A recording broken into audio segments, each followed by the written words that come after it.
Hey, welcome to Estevan TV. I'm at pushgapradio.com. Pushgapradio.com. Bridging the gap between old school and new school radio. Pushgapradio.com. It's Dallas, baby.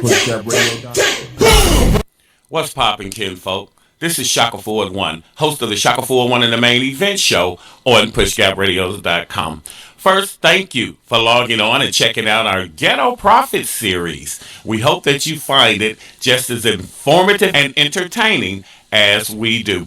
This particular one hit me very deep. I've been complaining about customer service from black folk for many years. We've done several shows on the topic. This particular one just struck me to the core. A year ago, we went to a restaurant. Let's call it the Salty Weeds, okay? And it was all young black people. And they stood in the corner, face down in their phone. Our waitress came by. She served something to the table next to us and just walked right on back past us. Didn't check to see if our drinks needed refilling, if we wanted to order anything else. And it was about 2 p.m. on a Friday. So the lunch rush was over. Restaurant wasn't that crowded. Customer service deplorable. When you order things to go, when you get home, there is always something missing. Not saying this doesn't happen with other places like Mexican restaurants or things of that nature, but more often than not at a black restaurant, you'll get the dip, no chips. Okay, you'll get the food, no flatware. This, that, and the third. The next day, Saturday, Jackie O and I went to eat at a place called Norma's Cafe over in Oak Cliff, Dallas, Texas. Customer service was amazing. Off the chain. These were middle-aged black and white women, okay, who understand customer service. They speak when you come in. You're not standing there forever. So there was just a night and day difference in the customer service that you receive when you go to places where black folk is running it and where other people are running it. Now, please don't get it twisted. We're not saying all black restaurants, just some of the ones that we have patronized. Later on in this series, you're going to hear Funky Dineva, who breaks down exactly what it is, okay? Because I'm calling it bad customer service. Funky Dineva helped me to understand that it's all about protocol. Now, check out, why is black customer service so trashy on our Ghetto Prophet series here at pushgapradios.com. Subscribe if you will. We're trying to get up to 10 subscribers, right? We're at 6 now. We would greatly appreciate it. We just started our YouTube channel about a year ago. The Ghetto Prophet series we just started a couple of weeks ago, and we hope that you enjoy. Never average, never mediocre, online, on point, and on the money. Pushgapradios.com. Dallas, baby. What I'm about to say gonna sound so fucked up, and I know a lot of people gonna say I shouldn't say that, but you can already know when you roll up to an establishment and it's being ran by all black people.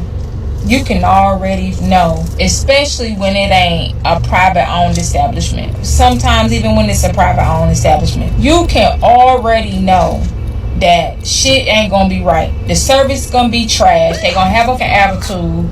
They not gonna do what you ask them to do. Like, I'm trying to get me some McDonald's, and I tell the bitch, can I get it fresh? This bitch gonna say, she don't say, first of all, I pull up to the window, the bitch don't say nothing. Like, she don't say shit. So I'm like, hello, I'll be right with you, I'm working with another customer. Well, bitch, how can I know that you work with another customer? So I don't say shit. So then I place my order. I tell her I want it fresh, which I hate the fact I gotta tell y'all that I want my food fresh as if I want it old. Hold on, please. So this bitch gonna say, I said, can you please make sure my food is fresh? I heard you the first time. Bitch, you already know the experience when you be coming in these establishments and it's ran by a bunch of black people. I hate to even say it, but it's true. They just rude as fuck.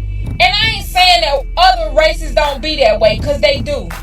But you just know when you go in there, they gonna just be nasty. Just be nasty. Like, why you gotta be nasty, bitch? If you don't like your job, do something about it.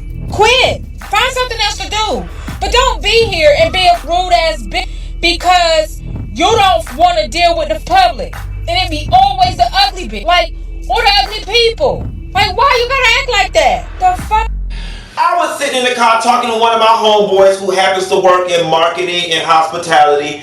So, we have now been reprogrammed and re-educated to fight when people say things like, see, that's why I don't like going to a black-owned business. Every time I go to a black-owned business, it's always some shit. Or there's always some nigga business going down. Kitchen talk, excuse me. We as black people, we completely understand and know what another black person means when they make that comment. See, this is why I don't like to go to black-owned businesses. It's not every black-owned business. It's just some black-owned businesses run perfect. We know that. We know that it's not every black-owned business, okay? But there is enough of them for there to be this stigma about shopping at black-owned businesses. So, now oftentimes, when we talk about shopping black and spending black at black-owned businesses, the most common used example would be restaurants, soul food restaurants, takeout restaurants, things of that nature. So we're going to use that as our baseline. I was talking to my friend and he helped me understand something. He said to me, we were speaking in reference to a particular black-owned restaurant that we were going to go to here in Miami, and I had explained to him, I was like, listen, the food is really good, but I'm not going to lie to you. The service is a little spotty, and it's going to be a little wait time. And he was like, and the prices are a little high. And he was like, well, you know what? He was like, I'm not in the mood for that today. Let's just go where we originally were going to go. And that's what prompted the conversation. And I said, what do you think brings this whole different experience, not up to par experience that people seldom experience in black-owned restaurants and so on and so forth? He said, there is one thing that white people understand in business, and that it's protocol. And he said that regardless of your business, there is just a standard way of doing things.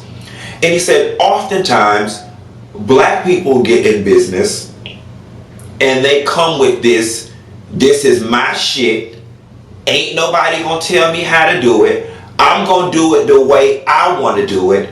And they end up abandoning the protocol that has been proven to be successful in this particular industry. So it's a psychology. It's not a lack of resources, a lack of skill. And as he began to break it down, I was like, this makes perfect sense to me.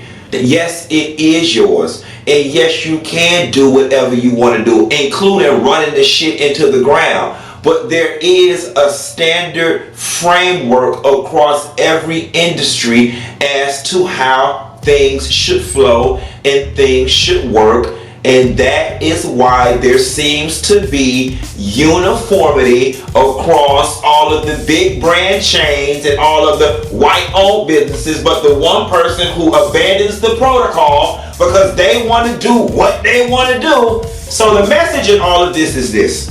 You may own your own restaurant now. You may own your own business. And once upon a time, you may have worked for the man at Red Lobster, okay? And you was mad because you was told what to do when you was down to the Red Lobster. But the reality of the situation is, what you learned at Red Lobster is the same exact protocol your ass need to be taken out of Red Lobster and implemented into your damn business because it works. People should not be coming, and I don't care what your business is, people should not come to your business and have to wait 30 and 45 minutes to be serviced for anything. They shouldn't. People should be greeted the moment they walk through the door. And the word I am going to drill in is protocol. But what we cannot do is sit here and manipulate our own people into shopping with us solely because we're black. And you can't carry this arrogance and this attitude that just because you black and I got a black owned business, you gotta shop with me. You're not gonna guilt me into shopping with you. and your product and your service and your standards are not up to par.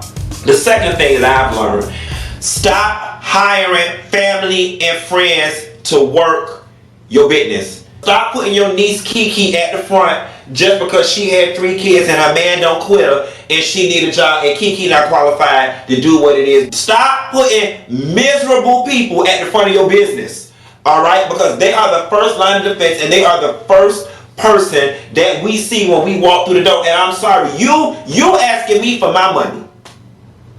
And everybody wants us to shop black and shop black and shop black. But the reality of the situation is whatever the hell it is you selling, there are 19 other places I can go get it. All right? And if I can go get it over there with a smile and a bit more expeditiously, then that's about what I'm going to do if Kiki at the front with attitude. Tell Kiki she need to smile. Tell Kiki she need to carry her ass down to Neiman Marcus or the Nordstroms and see how them people greet their people. They need some training protocols. When a customer walks through the door, you say, "Good evening, thank you for shopping at Q's Place of Ribs.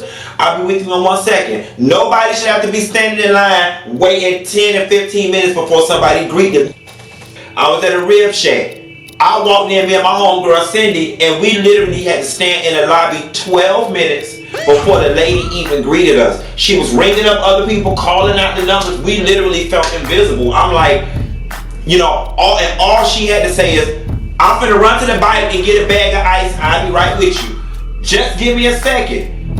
I'll be back." Something. And what's unfortunate about it is, oftentimes in black-owned businesses, particularly restaurants, the food and stuff is so damn good. See, I until my friend introduced to me this whole psychology of abandoning the protocol, because this is my shit and I'm gonna do what I want to do, I always thought it was a matter of resources, right? And he helped me to realize while resources may be part of it, it's the lesser part of it. And we've truly got to shape. Yes, I'm happy for you that you're in business. Yes, you work for the man all your life, and now that you the boss, ain't nobody finna tell you what to do. But you cannot abandon protocols that make businesses of the type that you're in flow smoothly. There's just certain protocol. So the takeaway from this is for anybody out there who owns a business, anybody out there who's thinking about starting a business, find out the generally accepted principles of your business, find out the protocols for running the type of business that you're in, and build your business around said protocols. PushGapRadio.com, Hamilton Park, Dallas, Fort Worth.